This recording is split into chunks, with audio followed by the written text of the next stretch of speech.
Hi everyone, I'm Gina from Gina K Designs and your host of Stamp TV. Today on Stamp TV, I'm going to show you a fun project featuring the new Autumn Wishes Stamp TV kit. Let me show you the tools and products you're going to need to make this card. First, you're going to need some ink. And the ink pads that I'm using today are the Moonlit Fog, Honey Mustard, Dark Chocolate, Charcoal Brown, Innocent Pink, and Tomato Soup. And of course you can use any colors that you want for your autumn card. For markers, I'm using the Spectrum Aqua markers, so this is a watercolor project, and the colors I'm using are Aquamarine, Marigold, and Desert. Then I have a little paintbrush here that I'm going to use in my technique today. And I have a mini mister that has water in it. And you can use any kind of spray bottle as long as it's a fine mist bottle that you can spray water from. As an extra, I've added a little bit of jute twine, but you can add ribbon or any other little embellishment that you want. I've got some paper snips. I have some of the square foam dots. And for cardstock, I'm using some of our heavy base weight ivory. I have some of our layering ivory as well. Then I have some of our dark chocolate, and I made a base weight ivory card base. And the stamp set that I'm using from the kit is the Autumn Wishes stamp set, the one with all the trees and leaves. And of course you're going to need some adhesive.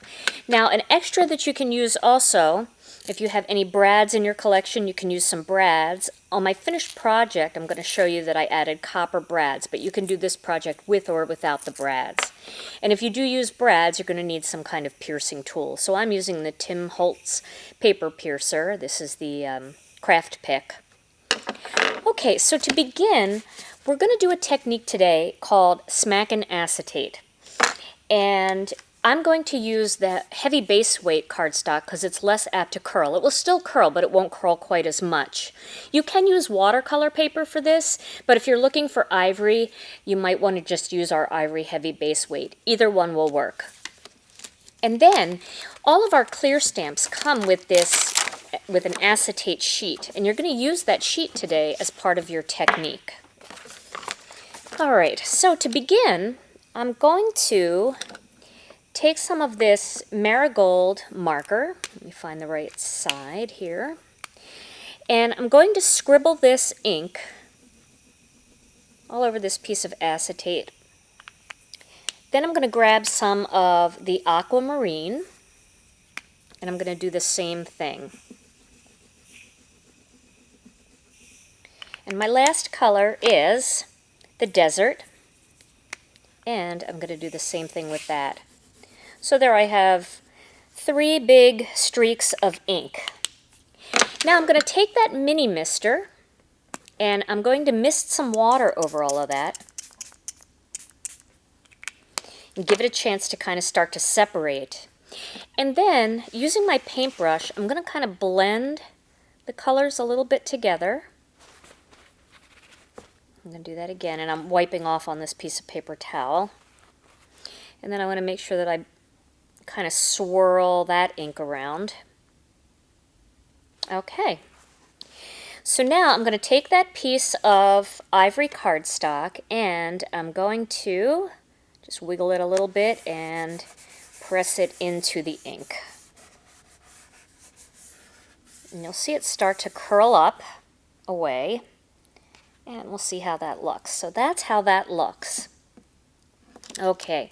Now if you want to kind of fill in the little areas over there, you could take the rest of the ink and do that wherever you see ink. Like that, and just get a little more color there. Okay. And then this will easily wipe off with a paper towel, so that can go back onto your stamp set. Okay. Now, I'm going to dry this using my heat tool, because I want to make sure that it's not wet for my stamping part. And you'll see it will continue to curl a little bit, but it's not too bad compared to if it was the lighter weight cardstock. That really curls.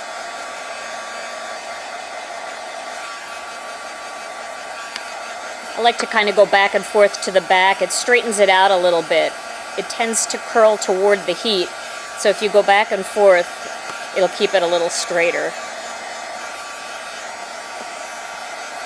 Okay. All right, and that's pretty dry. Now I'm going to put this aside for a minute, and I'm going to work on my focal image.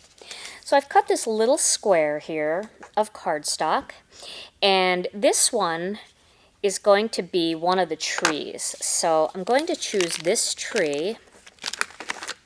Lay that upside down and grab a block for that. There we go.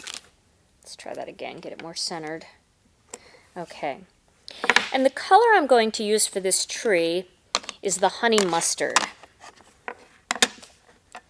So I'm going to ink up this piece of stamp with honey mustard, and I'm going to stamp this image right in the center of this piece of cardstock. Like this. And so there's that beautiful autumn tree. Now on top of that, I want to put a greeting. So I have this greeting that says "with love and prayers," and I do kind of like this layout, this particular card, as a sympathy card or as a card of encouragement, because it's very soft and it just kind of feels like it's a good use for that. And I'm going to ink up the greeting, and then I'm going to stamp that right over the top of the tree. And the reason why I'm using the charcoal brown is it's more like a brown black, a little bit darker than our dark chocolate, and so it'll show up a little bit better on that. Okay, so let me put that one aside. Now let's get back to this piece here. So what I'm going to do is I'm going to stamp leaves all over this now. I'm going to start with this sprig of 3 leaves, and I'm going to use the dark chocolate ink.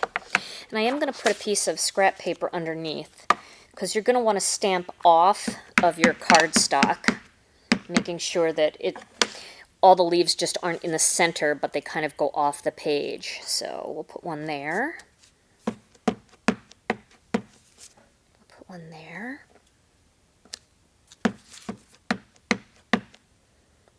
Put one there. One here. And we'll do one up here. Okay. So that's the darkest leaves we're going to stamp. Now before we continue, I want to grab a little bit of this innocent pink. And I'm going to fill in some of those lighter colors with a little bit of this. And this dries very light. So I'm just going to add a little bit of texture like that into it. Okay. My next color is going to be the tomato soup. And I think I will use this stamp, this leaf. And again, I'm going to randomly stamp these leaves all throughout the surface of this card. And it's okay to overlap leaves. It's okay if they don't completely stamp. All right, because you want it to kind of have that grungy look. Now my last one is going to be this leaf. And I'm going to stamp that using the Moonlit fog. Actually, it won't be my last one.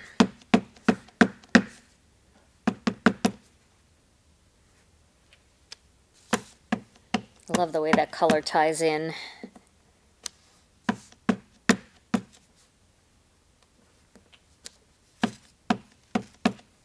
We'll do that there. All right, my last one's going to be this one. And I'm going to stamp that with some honey mustard, just to tie that color in from the focal image.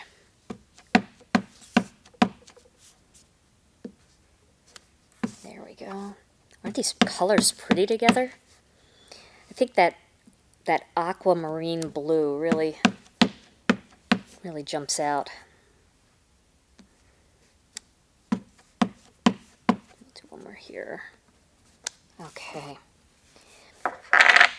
So that in and of itself is so pretty. Now let me grab this piece of dark chocolate and we'll mount that together using some of the mono adhesive. And when I was playing with this, there are colors that I probably wouldn't have put together, like the Moonlit fog with that aquamarine and that innocent pink. But when I played with it, it just looked so nice together that it all seemed to work. Okay.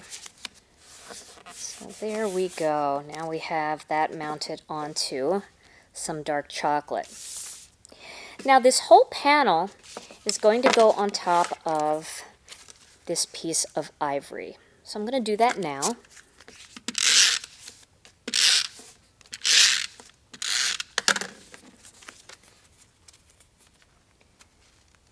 Center that there. Now this particular background with just a big bold greeting here would be beautiful. But I am going to add one more little accent piece. I cut a couple strips here. I have some dark chocolate and I have some ivory. I'm going to grab that piece of paper again and my dark chocolate ink pad. And I'm just going to wood grain this.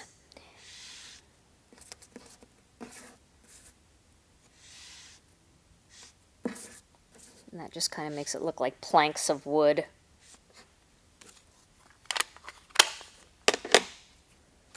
And I'm going to put that together with this piece of dark chocolate. I've been so in the mood to get my hands dirty with ink and cardstock and markers and all of that. Ever since I got back from the Bella Crafts convention, I just felt like getting my hands dirty. It's been fun to play with inky techniques. Alright, so there is that strip. And then I'm just going to lay that down here at the bottom of the card. This will make a nice masculine birthday card too, if you wanted to use a birthday greeting. Let's put that right about there. Okay. Now for this piece, I've got two other pieces of cardstock here, so I'm going to mount these two together, leaving that little border.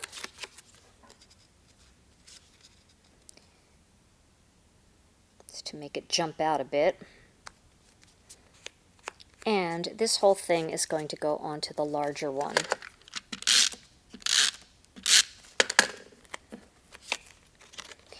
And I want to embellish this, so let me get that centered first. So I want to embellish that. So I have a little twine here.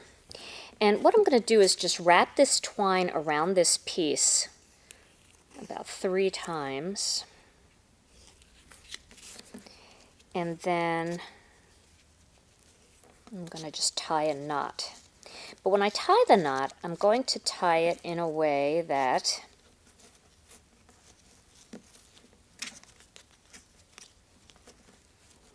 has a loop on the end. And this way, I've already got my built-in extra tail there, like that. And then I'm just going to trim this off. And down here. And that's a nice autumn embellishment. Little piece of jute twine. And we do carry jute twine in our store, but you may have some, or you may actually have some in your stash of tools and stuff that you use for wrapping up cardboard and things like that. So check around your house and see if you've got any of this. Out in the garage, maybe with the tools. Okay, and as you can see, I'm putting some of these pop dots on here. And I'm going to put the bottom ones a little bit closer to the twine because I'm going to overlap onto this piece, and I want that to miss all this layer so that this part isn't higher up, if that makes sense. I want all the dots to stick to the flat part and not onto here. But I do want to overlap a little onto that. So we'll just go right there. Make sure it's straight. It looks pretty straight. And there is my finished card project. Now let me show you the one that I did where I added the brads, and it's very subtle, just a nice little touch. You can see right there I put the 2 brads. I think that just jazzes it up a little bit more. It almost looks like nails in the wooden planks. So if you have a paper piercer and a few brads laying around, throw some of those in there too. And again, that is my finished card project. I hope you've enjoyed today's Stamp TV kit project. Stay tuned to Stamp TV for lots more projects featuring the new Autumn Wishes Stamp TV kit. And thanks so much for watching.